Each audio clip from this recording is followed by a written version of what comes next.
ৰজা ৰাণী সহযোগ কৰিছে নতুন Savlon Hexa Advanced Soap Hexa Pro Power সৈতে मेसो सही सही लगाया है प्रेस्टिज स्वच्छ प्रेशर कुकर कंट्रोल स्पिलेज और बंधन bank unwanted 21 days pregnancy by choice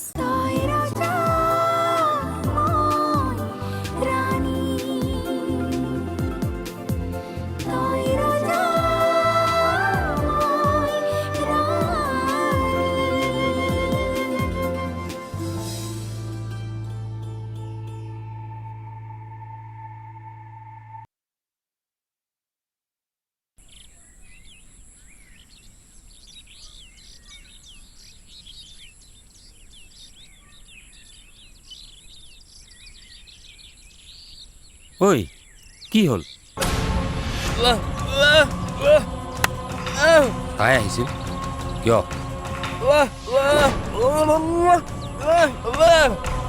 মগজুটো গ'ল নেকি তাই সেইদিনাই দেখোন সিহঁতক বুজাই আহিছিল মনে মনে আছো বাবে মূৰত উঠিছে মই আকৌ আহিলো আংকল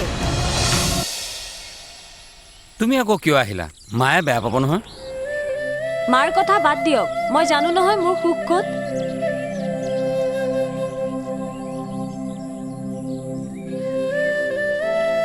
চুলাটো নানিলা আজি কি এনেকুৱা বেঙা বেঙি কৰি আছা কালি যে ধান কাটোতে পিন্ধিছিলো চুলাটো সেইটো চুলাৰ কথা কৈছো তুমি আহিবা বুলি নাজানে যে সেইকাৰণে নানিলা হ'ব একো নাই এনেকৈ কাটিম কাচিখন ক'ত আছে কোনো দৰকাৰ নাই কালিয়ে তোমাৰ হাত ভৰি কাটি অৱস্থা নাইকিয়া হৈছে উফ আংকল একো নহয় মই কাটিম না। কাচিখন ক'ত আছেনো বেলেগ দম দিলা দেখোন তাকেইতো আপোনাৰ অৰ্ডাৰ মই না কৰিব পাৰোনে যি আদেশ আপোনাৰ কিন্তু অলপমান কাটিবলৈ মনটো আছিল চোৱাচোন তুমি ৰ'বা ধান কাটিব নালাগে বেলেগ এটা বস্তু আছে তোমাৰ কাৰণে ৰ'বা মই আহি আছোঁ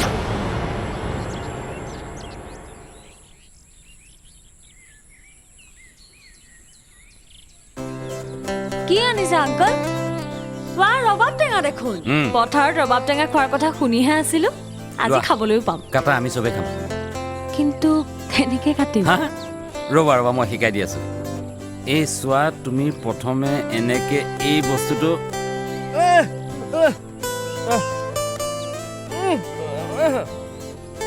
ইয়াৰ খংটো কিয় ইমান বেছি একেবাৰে কাতিমহীয়া ৰ'দ বাৰু বাৰু তোমালোকে কথা পাতাচোন মই আহি আছোঁ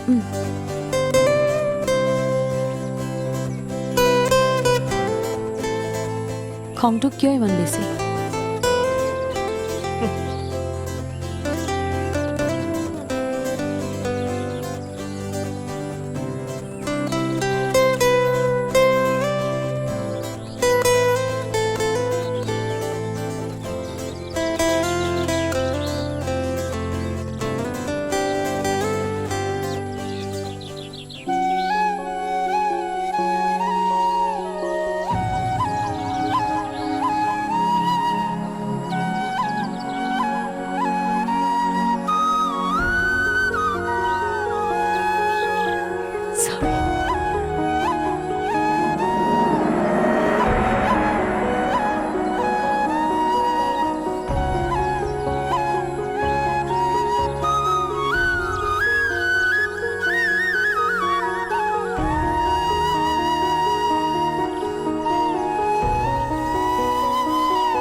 आज मेरे पास गाड़ी है, पैसा है, बांग्ला है, बैंक बैलेंस है। तुम्हारे पास क्या है? मेरा पास बदनाम है। ओ सार, আপুনি মানে মনে মনে চাই আছিলে। মনে মনে নহয়, মই মাত দিয়ে চাই আছিলোঁ। কিন্তু আপুনি এই অভিনয়ৰ মাজত এনেদৰে সোমাই আছে নহয়, আকাশ বতাহ একোৱেই গম নাপায়। Tremendous, marvellous. Thank you sir. এটা কাম কৰক, আজিয়ে চাকৰি ৰিজাইন দি গুৱাহাটীলৈ গুচি যাওক। চিৰিয়েলত আপুনি ভাল এক্টিং কৰিব, ফালিব, গেৰাণ্টি। ল'ব জানো? প্ৰশ্ন কৰিলে যে, তাৰমানে আপুনি চাকৰি এৰি এক্টিং কৰিবলৈ যাব? কোনে কৈছে কাৰণে ছাৰ? মোৰ দেউতা শ্মশানৰ পৰা উঠি আহি ক'লেও আপুনি নাযাব।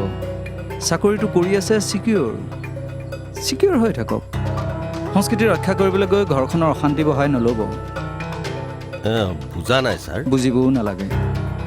চৰকাৰী চাকৰিটো আছে কাৰণেই ল'ৰা ছোৱালী আৰু ঘৈণীৰ প্ৰয়োজনীয়তাখিনি পূৰণ কৰিব পাৰিছে। সংস্কৃতি সাধনা কৰিবলৈ গ'লে সন্মান অজস্ৰ পাব। যদি সন্মান ইটা বালি চিমেণ্ট হ'লহেঁতেন, তেনেহ'লে ৩-৪টা বিল্ডিং আপুনি কৰি পেলাব পাৰিলেহেঁতেন। কিন্তু সন্মান আৰু ইটা বালি দুইটা বেলেগ বস্তু। গতিকে ইটা বালি যোগাৰ কৰাত গুৰুত্ব দিয়ক। এক্টিং কৰে যাওক। আগতেতো ছাৰ আপুনি মোৰ এক্টিং ভাল পাইছিলে, মানুহৰ আগত প্ৰশংসাও কৰিছিলে। অঁ কৰিছিলোঁ, এতিয়াও কৰোঁ। আপুনি ট্ৰেমেণ্ডাছ, মাৰ্ভেলাছ, অভাৱনীয় অভিনেতা। আপুনি আপোনাৰ দৰে অভিনেতা মই জীৱনতো দেখা নাই। আপোনাৰ কথা যিমানে কওঁ সিমানে কম হয়। আপোনাক লৈ মই এই অঞ্চলৰ মানুহ হিচাপে গৌৰৱ অনুভৱ কৰোঁ। সদায় আপুনি মনোৰঞ্জন দি যাওক আমাক। এতিয়া এই গোটেই প্ৰশংসাখিনি লৈ আপুনি দোকানত যাওক আৰু দোকানীক কওকগৈ যে মোক ঘৰৰ বস্তু কেইটামান দিয়ক। যাওক, পাৰিব? ছাৰ, এই ছাৰ মাতি থাকিব নালাগে। অচি ছাৰ ক'ত? এই আজি তেখেতক দেখাই নাই। আজি হেৰি নে? এইজনো সেই আগৰজনৰ দৰে উৰিবলৈ লৈছে। এটা কথা কিন্তু আকৌ ফুকন, পাখি গজিলে পাখি কটা মানুহো থাকে। বিকাশ ৰঞ্জনক বিচাৰি গৈছে নেকি ছাৰ? অকলে যাব বিচাৰিবলৈ? আপোনাক লগ নধৰিব, মোক নধৰিব। ছাৰৰ ষ্টাইলটো অলপ বেলেগটো। হাঁহিলে যে ছাৰ? সেই নাই, কিবা কথা এটা মনত পৰি গ'ল। Please don't mind. মাইণ্ড কৰিবলগীয়া কথা এটা হৈছে বাৰু। বা, প্ৰথমবাৰৰ বাবে আপোনাৰ মুখৰ পৰা কাউণ্টাৰ এটা পাইছোঁ, শুনি ভাল লাগিব। কওকচোন। ছাৰ, এই মোজাদাৰৰ ঘৰৰ লগত আপোনাৰ ইমান ভাল, তথাপিও এই বিকাশ ৰঞ্জনৰ অপহৰণৰ ঘটনাটোত আপুনি ইমান ইণ্টাৰেষ্ট দেখুওৱা নাই কিয়? আনকি তাক কোনে নিছে সেইটো জানিবলৈ আপুনি চেষ্টা কৰা নাই। ৰ'ব, আপোনাৰ কাৰণটো শুনাই আছোঁ, শুনক। ক'ত আছা? অঁ, মই থানাতে আছোঁ। জান, থানাত কি কৰি আছা ইমান সময়? মাঘৰ বিহু আহিছে যে, কণী যুঁজৰ প্ৰেক্টিচ কৰি আছোঁ। ফটুৱা ফুটুৱা কামবোৰৰ বাহিৰে বেলেগ কথা কিবা জানা জানো? তোমাক বিয়া কৰাৰ সময়তো একেটা মেণ্টেলিটিয়ে থাকি গ'ল, সেইকাৰণে খেলি মেলিটো হৈ আছে। চুপ থকা। ৰাতিলৈ মটন খাম, ভণ্টিহঁতৰ পৰিয়ালটো আহিব। মাংস কবাই নানিবা কিন্তু। আৰু শুনা, প্ৰিণ্টেই কৰি পেলালোঁ। তুমি কৈ যোৱা জান। হেৰি নহয়, ভণ্টিৰ জোৱাইটো প্ৰথমবাৰ আহিব, ঠাণ্ডাও পৰিছে। এক্সেল চাইজৰ কোট এটা লৈ আনিবা। আৰু একো নালাগে নে জান? হেল্ল', কাটিলে ছাৰ? এতিয়া কলটো কাটিছে, খোৱা বস্তু নাপালে আৰু বহুত কিবা কিবি কাটি পেলাব। সেইকাৰণেই মোক টকা লাগে। টকা নোহোৱা কাম মই নকৰোঁ। এতিয়া যদি দিন ৰাতি কষ্ট কৰি মই বিকাশ ৰঞ্জনক বিচাৰি ফুৰোঁ, মোক টকা কোনে দিব? প্ৰকাশ ৰঞ্জনটো জেলত, বুজিলে? তথাপিও কৃতজ্ঞতা বুলি বস্তু এটা ৰাখিব লাগে ছাৰ। কৃতজ্ঞতাটো খুলখালীয়েকৰ গিৰিয়েকক দিব পৰা বস্তু হ'লে ৰাখিলোহেঁতেন। হ'ব, এতিয়া নীতিশাস্ত্ৰ বহুত হ'ল, এফালৰ পৰা আহক।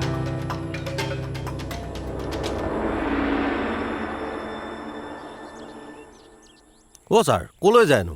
বালিমহলৰ পৰা আহোঁ, টকা অলপ উঠাই আনিব লাগে। উঠক। ক'ত টকা উঠাব যায় সেই চন্দ্ৰজিৎ দা?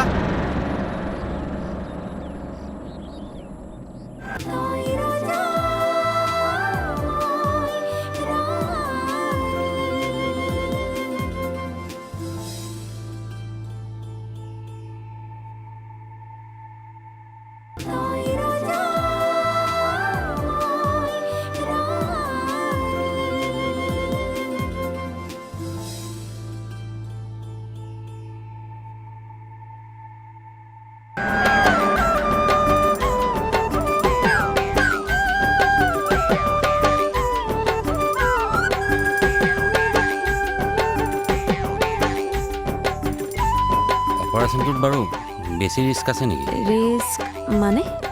নহয়, মানে বহুত অপাৰেশ্যনৰ পিছত ভালতকৈ বেয়াহে হয়, মানে বুজিছা নহয়? সঁচা কথা কওঁ আংকল, ভয় মোৰো নলগা নহয়। কিন্তু এনেকৈ আমি ভয় কৰি থাকিলে চন্দ্ৰ সদায় এনেকৈয়ে থাকিব। আমি ৰিস্ক ল'বই লাগিব। বুজিছোঁ। নামঘৰত কাইলৈ শৰাই এখন দিম, ভগৱানে চাব। এটা কাম কৰিব না, মোৰ ফালৰ পৰা চাকি এগছ দি দিবচোন। এইটো লওক। কি কৰা? পইচা নালাগে, মই দিম নহয়। নহয় আংকল, মই নিজৰ পইচা দি চাকি গছ জ্বলালেহে মনত বিশ্বাস আহিব। এইটো লওক।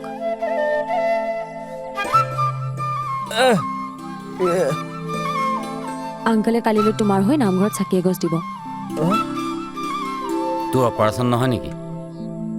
তই মাতিব পৰা হ'লে কিন্তু প্ৰথম মোক মাতিব লাগিব। ফণী খুৰা বুলি নহয়, দেউতা বুলি মাতিব লাগিব। মাতিবিনে? অকল আংকলক মাতিলে নহ'ব, মোকো মাতিব লাগিব। বিষ্ণুৱে মতাৰ নিচিনাকৈ জাহ্নৱী বাইদেউ বুলি নহয়, জাহ্নৱী বুলি।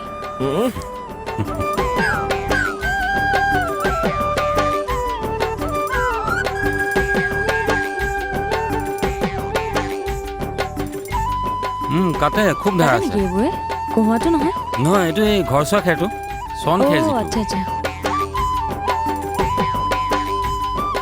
ধান খেৰৰ নিচিনা।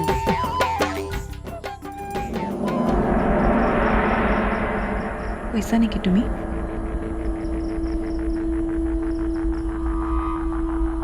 নাই, আহক বৌ।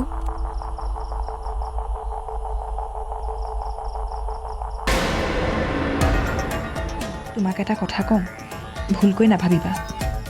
কওকচোন। তুমি এবাৰ চন্দ্ৰক ভালকৈ সুধিবা নেকি?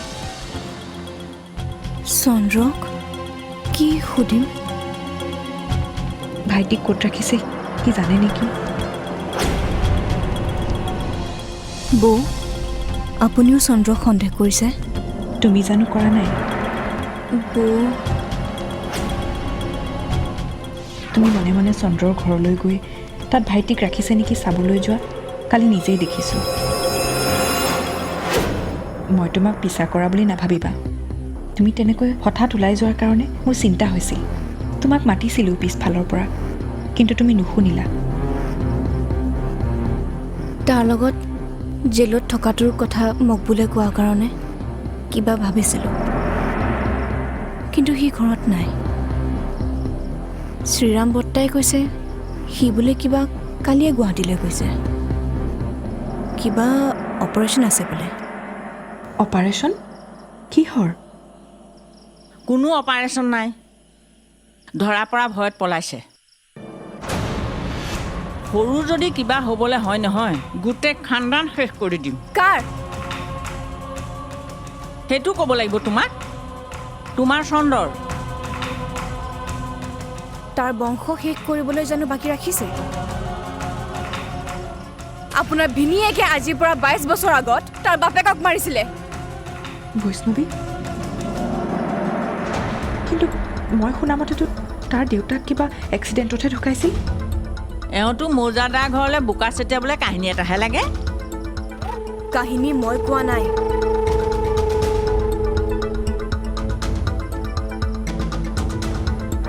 এইখনে কৈছে।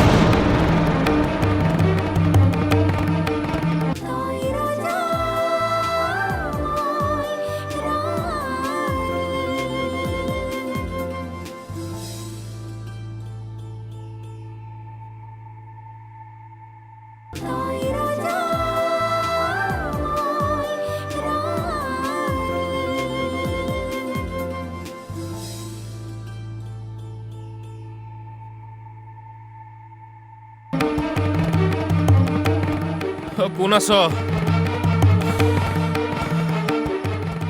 কোনোবা আছ নে? কোনোবা আছ যে মাত দে। ঐ কোন আছ?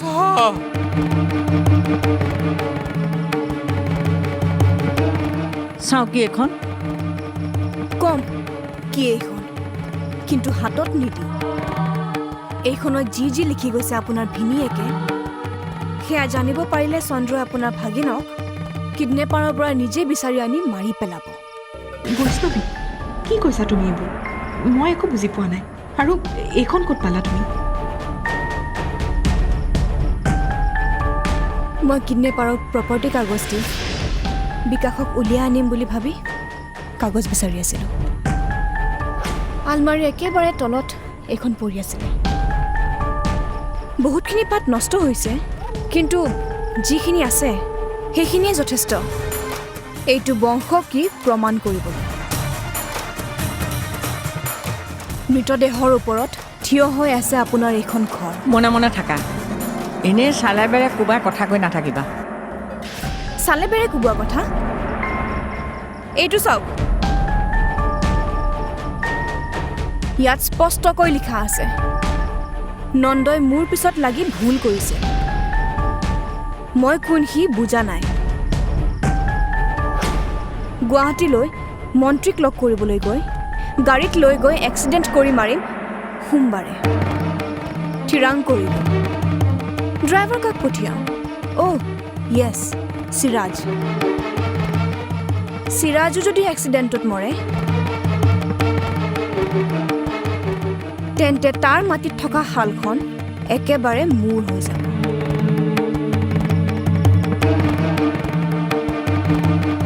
আৰু বহুত আছে, পঢ়ি শেষ কৰিব নোৱাৰিব আপুনি। অ' এক ছেকেণ্ড, ইয়াত যে ক'লে নন্দ, কোন জানে? চন্দ্ৰৰ দেউতাক।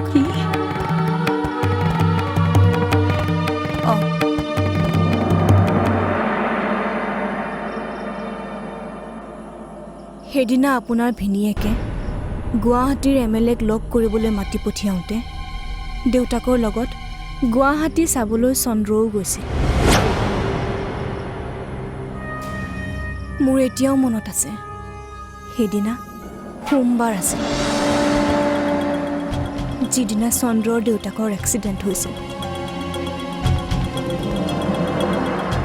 গাড়ীৰ গ্লাছ চন্দ্ৰৰ ডিঙিৰে সোমাই যোৱাৰ কাৰণে সি একেবাৰে কথা ক'ব নোৱাৰা হৈ গৈছিল।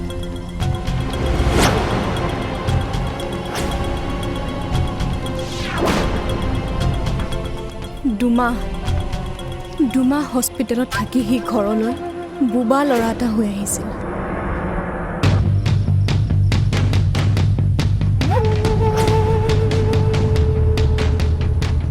এতিয়া কওক, আপোনাৰ ভিনীহি মহান? সাজি সাজি কাহিনী কৈ আছা তুমি। ইয়াকে কয় নাও বুৰিলেও টিঙৰ পৰা ননমা। অ' পাহৰিছিলোঁ, ইয়াত যে ক'লে ড্ৰাইভাৰ চিৰাজকে পঠিয়াম। চিৰাজ কোন জানে? মকবুলৰ দেউতাক। কি? এতিয়া এইটো কথা মকবুলক যদি মই কওঁ তেন্তে কি হ'ব পাৰে ভাবি চাওক। নাই নাই, তুমি সেইবোৰ একো কৰিব নোৱাৰা। সকলো পাৰোঁ মই, সেইকাৰণে মোৰতো গৰম হ'ব পৰা একো নক'ব, বুজিছে এইটো?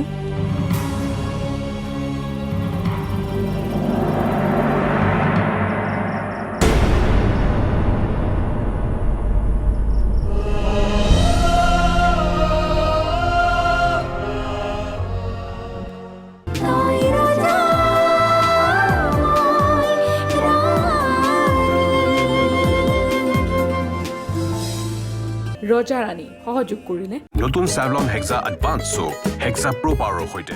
मेसो सही सही लगाया है प्रेस्टिज स्वच्छ प्रेशर कुकर कंट्रोल स्पिलेज और बंधन bank unwanted 21 days pregnancy by choice।